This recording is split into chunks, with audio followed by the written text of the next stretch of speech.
မိတ်ဆွေညီကိုမောင်နှမများအားလုံးပဲမင်္ဂလာပါခင်ဗျာကျွန်တော်ရဲ့ဘောစာမျက်နှာ YouTube channel ကနေတော့ပြန်လည်ကြိုဆိုလိုက်ပါတယ်ဗျာဘောစာမျက်နှာဆိုတဲ့အတိုင်းဘောနဲ့ပတ်သက်ပြီးတော့သိသိတိုက်တဲ့ဘူတုဒ္ဒတွေသိဉာဏ်ပညာတွေကိုအမြဲတမ်းမျှဝေပေးသွားမှာဖြစ်လို့စိတ်ဝင်စားရဆိုရင်တော့ like and subscribe လေးနှိပ်ထားပေးကြဖို့တောင်းဆိုပါရစေခင်ဗျာဟုတ်ကဲ့ပါဒီနေ့တော့အပြောက်ရင်စင်နဲ့ရှာပါတဲ့ဒီရှိစကားလေးကိုကျွန်တော်တို့ငယ်စဉ်ကလေးကကြားဘူးနာပေါ့ရှိဘူးကြမှာပါဒါပေမဲ့အဲ့ဒီစကားကိုရင်တုန်းကတော့တာမန်ပေါ်ရန်တွေးလေးတွေနဲ့ပဲတွေးမိခဲ့ကြဘူးမှာပါ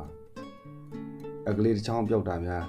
စင်စင်းပြီးရှာတရားလားကွာဆိုတဲ့အတွေးတက်ပူပြီးနည်းနည်းတွေးမိကြမယ်ထင်ပါအောင်အဲ့ထင်ပါလဲကျွန်တော်ပါဝင်ပါပဲနောက်တစ်ဖြည်းဖြည်းနဲ့စာပေဘုဒ္ဓတာတွေဖတ်မှတ်လေ့လာရင်းနဲ့အပြောက်ရင်စင်နဲ့ရှာသွားဒါပါလားဆိုတာသိခဲ့ရပါတယ်အပြောက်ရင်စင်နဲ့ရှာဆိုတဲ့ဘောဟာရစကားလေးဟာအင်မတန်မှလေးနက်ပြီးအတိတ်ပဲပြေးသွားတဲ့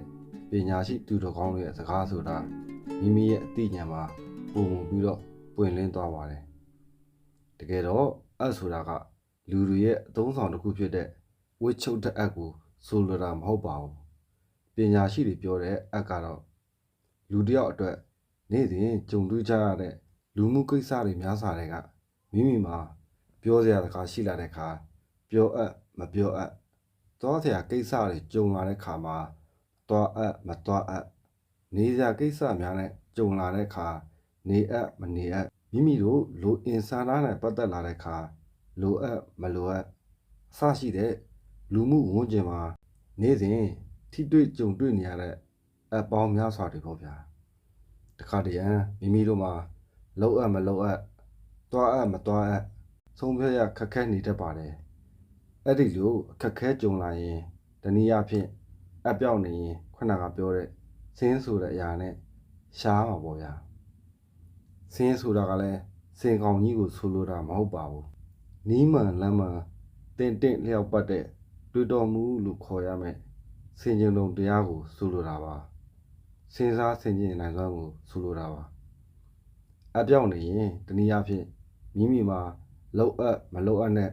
ပြောအပ်မပြောအပ်စသဖြင့်ဝေခွဲရခက်ခဲနေရင်ဆင်ခြင်တုံတရားဆိုတဲ့စဉ်းစားဆင်ခြင်နိုင်စွမ်းလေးနဲ့စဉ်းစားဆုံးဖြတ်ရပါတယ်အဲ့ဒီဆင်ခြင်တုံတရားဖြစ်ပေါ်စေဖို့ပံ့ပိုးပေးတဲ့အဓိကအကြောင်းတရားကတော့တတိနဲ့ဉာဏ်ပညာပါအဲ့ဒီတရားနှစ်ပါးကသာမိမိတို့ရဲ့ပြောင်းနေတဲ့အက်ကိုရှာဖွေပေးနိုင်မှာပါဒါကြောင့်မို့ပြောင်းနေတဲ့အက်ကိုရှာဖွေဖို့ဆိုရင်မိမိတို့မှာစင်းဆိုတဲ့ဆင်ရင်တုံတရားသိဉာဏ်တရားတွေရှိဖို့လိုအပ်ပါတယ်အဲ့ဒီလိုစင်းဆိုတဲ့ဆင်ရင်တုံတရားစဉ်းစားတွေးခေါ်နိုင်စွမ်းတွေရှိဖို့ဆိုရင်တော့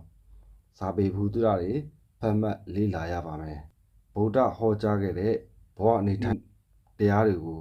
လေ့လာမှတ်သားရပါမယ်နောက်ပြီးတော့နီးမှန်လမ်းမှန်တမာတမတ်ကြစဉ်းစားတွေးခေါ်ချင်းချင်းသုံးသပ်နိုင်မှု